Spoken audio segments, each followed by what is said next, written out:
You are listening to The Vocal Technologist. Spoken tech for your ears. Usually, when we talk about a massive shift in global infrastructure, there's this expectation of noise. You picture a massive construction site, you see the cranes, you hear the jackhammers, and everyone points and says, look, they're building a new bridge. Right, yeah. You literally have to detour your car around it. The disruption is unavoidable. Exactly. It's loud, it's messy, and it is entirely in your face. And we tend to expect our technological and financial revolutions to operate the exact same way. We look for a big, flashing neon sign. Which is human nature, really. Yeah, but step back and look at what is actually happening with digital assets and global finance right now, and suddenly that construction site kind of just vanishes, the cranes are gone. We are looking at a transition that is completely invisible. Which is, that's the absolute definition of maturing technology. Yeah. The most successful infrastructure, I think it is like the fiber optic cables running under the ocean, or the protocols routing your email. They're the ones you eventually stop noticing altogether. Yeah, you just use them. So today we are unpacking a really fascinating stack of sources that prove this invisible transition is already underway. We are pulling from market projections, some major product launches, post-mortems of abandoned code exploits, and a highly viral 2029 industry roadmap. It's a really diverse stack today. It is. And the mission here is to connect the dots for you. We are going to explore how a massive sporting event, the largest space tech IPO in history, and the commoditization of banking APIs all point to a near future where the word crypto might actually just disappear from our vocabulary entirely. Yeah, because it's quietly morphing from this noisy, speculative casino phase into the foundational, silent plumbing of everything you do online. Right. And the best place to start observing this shift isn't Wall Street. No, not at all. It is the consumer market. If we look at the data coming out of the recent FIFA World Cup, the sheer volume of user activity is just staggering. Kalshi, which is a major prediction market platform, they hit a record $5.1 billion in trading volume in just the opening week of the tournament. Wait, that is just in 1 week. Just the opening week, yeah. Wow. And the sources say that builds on an already massive $18 billion in notional volume they saw back in May. But before we go further, help us understand that specific term. Notional volume. Yeah. We see notional volume thrown around in these financial reports all the time. What does that actually measure for the listener trying to grasp the sheer scale here? Well, that is a crucial distinction, because when you hear trading volume, you might just think of the premium or the cash a user actually puts down for a bet. Like the $20 I put down. Exactly. But notional volume refers to the total underlying value of the assets controlled by those contracts. So if you buy a contract that gives you exposure to, say, $10,000 worth of an asset, but you only paid a $500 premium to hold that contract. The notional volume is 10,000. Right. So hitting 18 billion in notional volume means these platforms are facilitating exposure to a vast amount of underlying capital. Traditional finance is absolutely taking notes here. I bet they are. I mean, Bernstein just put out a projection looking at Robinhood's involvement in the space. They project Robinhood's prediction market revenue is going to nearly quadruple. Yeah, that report was wild. Right. They expect to jump from $150 million in 2025 to $586 million by 2026, driven directly by this World Cup action. But let me play devil's advocate for a second. Go for it. If you are sitting on your couch placing a $20 bet on Argentina to win, is this just fantasy sports and degenerate gambling getting a shiny new Web3 coat of paint? Or do prediction markets actually serve a fundamentally different purpose? I get that pushback a lot. But the mechanics underneath the bet are what really matter. On the surface, sure, guessing the outcome of a soccer game feels like traditional gambling. Right. But under the hood, these prediction markets are functioning as a massive, frictionless onboarding funnel. When a retail user places that bet on a modern platform, they're interacting with digital asset classes, smart contracts, decentralized liquidity pools. They just don't know it. Exactly. They don't see the blockchain. It is pulling retail participants into the ecosystem at an unprecedented scale, right, as U.S. regulatory clarity is beginning to take shape. So Robinhood isn't just making a quick fee off the soccer match. They are capturing the user inside a digital asset ecosystem. Yes. The analysis in our sources frames these major sporting events as the primary on-ramp for mainstream adoption. It extends the reach of prediction markets far beyond the crypto-native power users who historically dominated platforms like Polymarket. Right, the early adopters. Yeah. At a $586 million revenue trajectory, event contracts are shifting from a niche novelty into a core foundational segment of a major brokerage's business. Mm. It builds the user base required to offer much more complex, tokenized financial products down the line. Okay, so if predicting the outcome of a soccer game is the psychological hook to get everyday retail users into the system, predicting the valuation of private megacorporations is the hook for Wall Street. Absolutely. Which brings us to the SpaceX IPO, the largest initial public offering in history, priced at $135 per share. A massive moment. But the action wasn't confined to the New York Stock Exchange.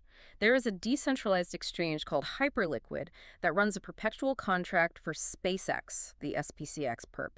This contract has been live since May as a price discovery vehicle. Yeah. And around the time of the listing, that single contract hit $1.4 billion in daily trading volume. It accounted for roughly 30% of all their stock perp volume. Break down the mechanics here. What exactly is a perpetual contract, and how does it let someone trade a company before it even goes public? Okay, so think of a perpetual contract like a traditional futures contract where you are betting on the future price of an asset. Okay. The difference is that a standard futures contract expires on a specific date, say the third Friday of the month. You settle up. The clock runs out. Exactly. Hmm. But a perpetual contract or a perp has no expiration date. It literally runs forever. So how does the price stay accurate? To keep the price of the perp anchored to the real-world value of the asset, the system uses something called funding rates.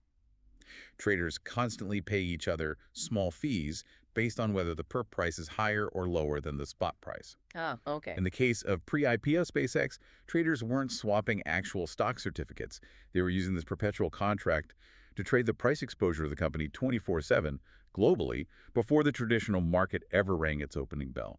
Which is wild because we used to view digital assets as the anti-Wall Street movement, like the Rebel Alliance trying to take down the banks. But the sources show it is essentially running 247 shadow markets for TradFi's biggest darlings. He's totally flipped. Right. Uniswap just added tokenized securities for SpaceX, Apple, Tesla, and NVIDIA directly to its web app, its wallet, and its API. They have processed $9.1 billion in real-world asset, or RWA, pool volume across 140,000 different wallets. And that's just the beginning. Well, yeah. Standard Chartered looked at this infrastructure and set a $100 price target for Uniswap's UNI token by 2030, which is a 40x gain from current levels. But I have to push back here on the reality of this. You can't just trade Apple stock like a random internet meme coin. I mean, the SEC exists. How does the technology actually handle the legal red tape? That friction point is what held tokenized stocks back for an entire decade. The breakthrough is a piece of technology called Uniswap v4's hook infrastructure. Hooks. Yeah. Historically, a decentralized liquidity pool was just a free-for-all. Anyone with an internet connection could swap tokens. But with V4 hooks, you can think of a hook as a programmable checkpoint. Okay. The issuers of these tokenized securities can actually bake traditional finance compliance directly into the smart contracts at the pool level. Wait, so the code itself acts as the compliance officer? Exactly. They can configure transfer restrictions, KYC, know your customer, gates, specific allow lists, and strict geographic controls. If a user sitting in a restricted jurisdiction tries to buy tokenized Apple stock, the smart contract literally will not execute the trade. It just blocks it. Yeah, the hook checks their credentials, sees they aren't authorized, and rejects the transaction entirely. That merges the two worlds so perfectly.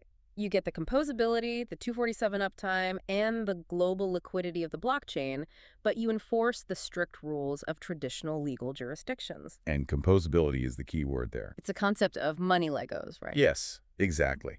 Once these assets are on-chain and verified, developers using the Uniswap API can snap tokenized securities into their own apps, just like clicking two Lego blocks together without needing to build custom Wall Street integrations from scratch. While the issuer still maintains total control over who is eligible to hold the asset. Right.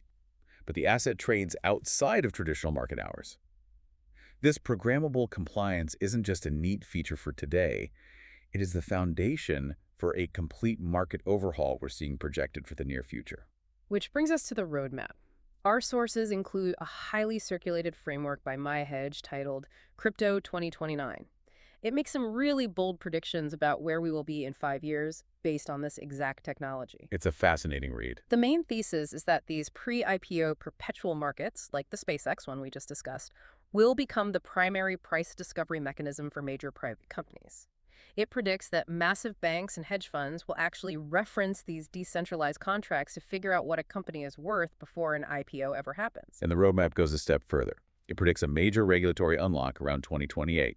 This unlock would permit the general solicitation of private securities resales to verified, accredited buyers.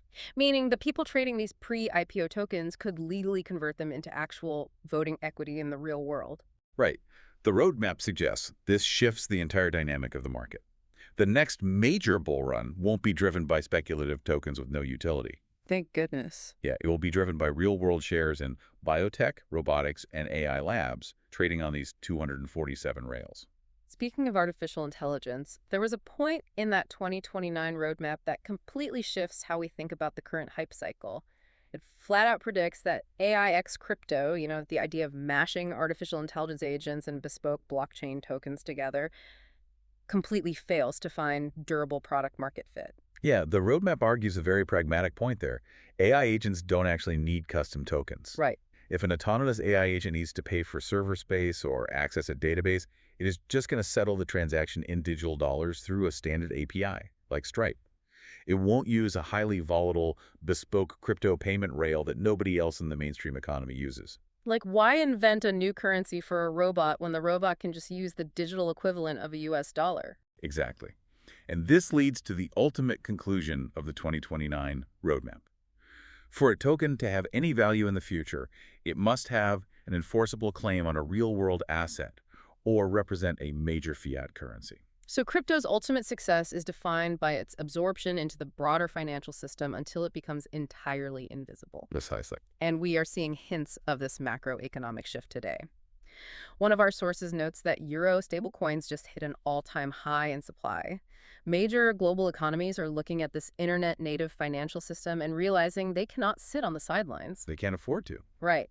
If global commerce is moving to tokenized rails, and everyone is using dollar-backed stablecoins, the euro risks losing its grip on international trade. Sovereign nations recognize that their currency needs to be natively represented on these new rails, or they risk irrelevance in the digital economy. So if fiat currencies are becoming internet-native tokens, then the institutions that hold and process fiat banks are being fundamentally rewired. Oh, completely. Let's dig into the commoditization of banking APIs, because the source material paints a brutal picture for modern fintechs.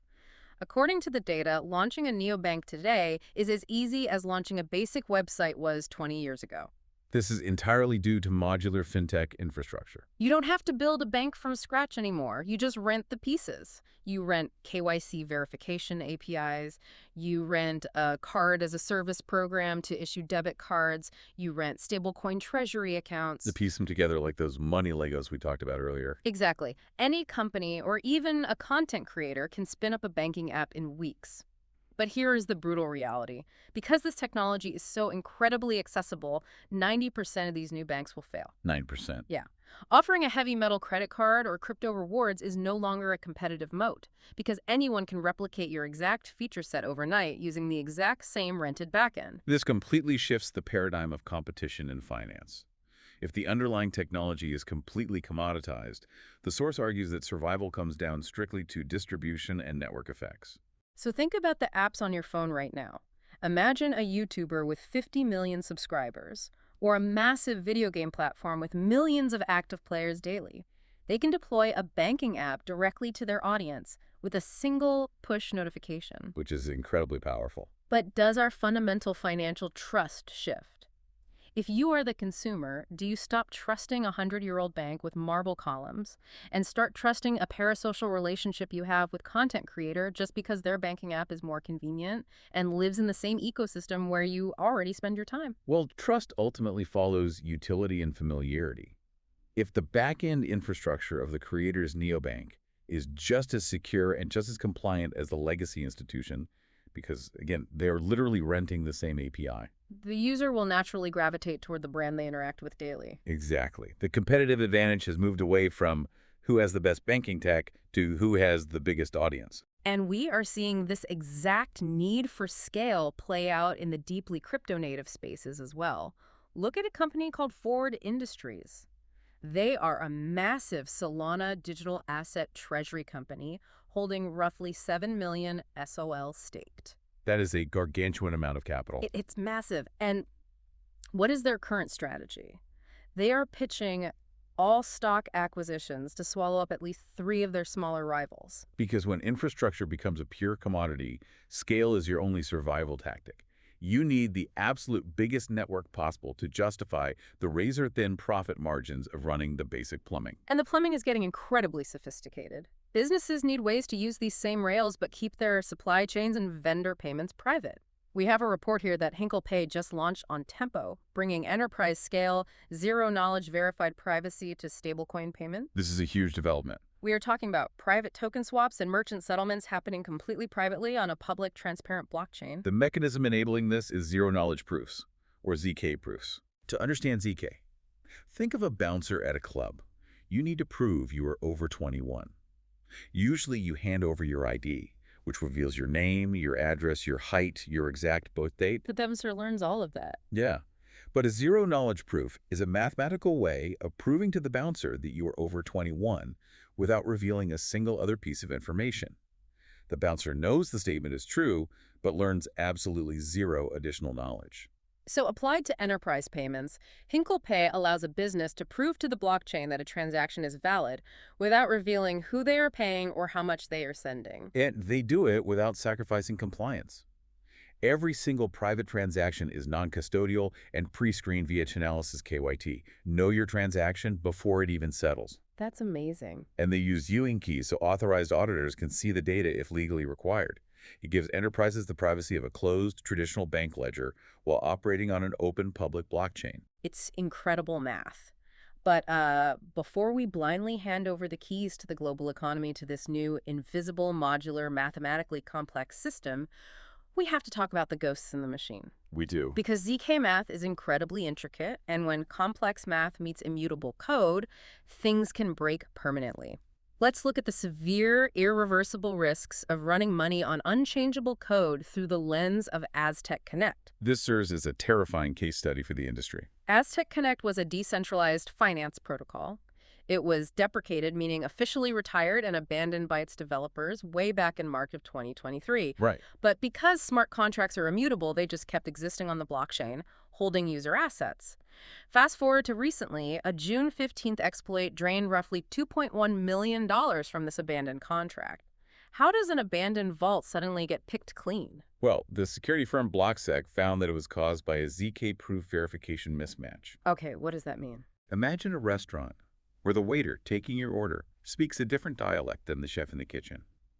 The waiter writes down 1 salad, but the chef system interprets the ticket as 100 salads. Oh, wow. In this case, the system verifying the transaction on the Layer 2 network and the Ethereum settlement logic interpreting the transaction on the base layer looked at the exact same data but parsed it differently.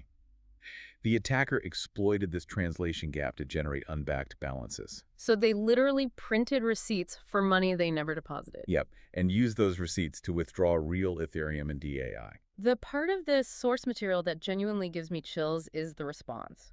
Aztec Labs, the team that originally built it, confirmed they hold 0 admin keys. None. They do not have the power to pause the contract, they cannot upgrade it, they cannot patch the bug. Remediation is cryptographically impossible. If a traditional bank vault has a broken lock, you can still physically put a security guard in front of it. You can board up the door. Yeah, you can do something. But here, the vault was abandoned, the lock broke, and no one literally can step in to stop the robbery. Isn't this lack of an undo button a massive red flag for Wall Street institutions looking to adopt this tech? It highlights the great paradox of mutability, the exact feature that Wall Street finds appealing, the trustless security, the guarantee that no corrupt human can alter the ledger or cook the books because there are no admin keys. Becomes a fatal flaw the moment a post-deployment vulnerability is discovered. Exactly. Code is law, but sometimes the law has a typo. And this realization of the limits of immutable code is happening right alongside a major legal closure for the old era of the industry. Our sources note that the Second Circuit just affirmed Sam Bankman-Fried's 25-year sentence and his 7-count fraud conviction from the 2022 FTX collapse. That decision eliminates his most direct path to overturning the verdict. His only real option left is a Supreme Court petition, which, as the source points out, carries only a 1% to 2% chance of even being accepted. So that chapter is basically closed. Yeah. We are finally putting the legacy, human frauds, behind bars. The era of the charismatic founder stealing customer funds through backdoor accounting is largely being legislated and prosecuted out of existence. We have fixed the human risk, we locked up the corrupt vault manager, but we haven't figured out what to do when the titanium vault itself decides to spontaneously unlock due to a ZK verification mismatch. The structural programmatic risks of immutable code remain the biggest hurdle to the 2029 vision becoming a durable reality. What a journey we have been on today. We started by looking at how the noise of the casino, the World Cup prediction markets, is actually just a massive funnel pulling you and millions of everyday retail users into digital assets. Yeah. We explored how SpaceX's record IPO and Uniswap's compliance hooks are bringing Wall Street onto 2,047 global rails. We examined the 2029 vision of crypto becoming invisible, modular APIs that can power a YouTube creator's neobank just as easily as they power an enterprise's private stablecoin payments. There's a massive shift. And finally, we confronted the terrifying reality of what happens when that invisible, unchangeable code has an unfixable flaw. It proves that while the underlying infrastructure is maturing and becoming invisible, the stakes are getting exponentially higher. They absolutely are. I want to enthusiastically thank you for joining us on this deep dive. It is always a privilege to unpack these massive foundational shifts with you. I want to leave you with one final thought to ponder. We talked extensively about that 2029 vision, where everything from pre-IPO stock to a content creator's credit card runs on identical invisible blockchain infrastructure. Right. And we talked about the Aztec Connect exploit, where an abandoned $2 million vault was robbed because there was no undo button. Imagine for a moment that this 2029 vision comes completely true. What happens when a fundamental flaw is discovered, not in a forgotten $2 million protocol, but in that $9.1 billion traditional finance tokenization pool we discussed? Oh, man. If Wall Street's entire infrastructure is eventually built on immutable code, and that code breaks, who actually pays the price when the code is law, but the law is broken? A completely invisible construction site until the ground falls out from under it. Thanks for listening, and we will see you next time. Spoken Tech, for your ears.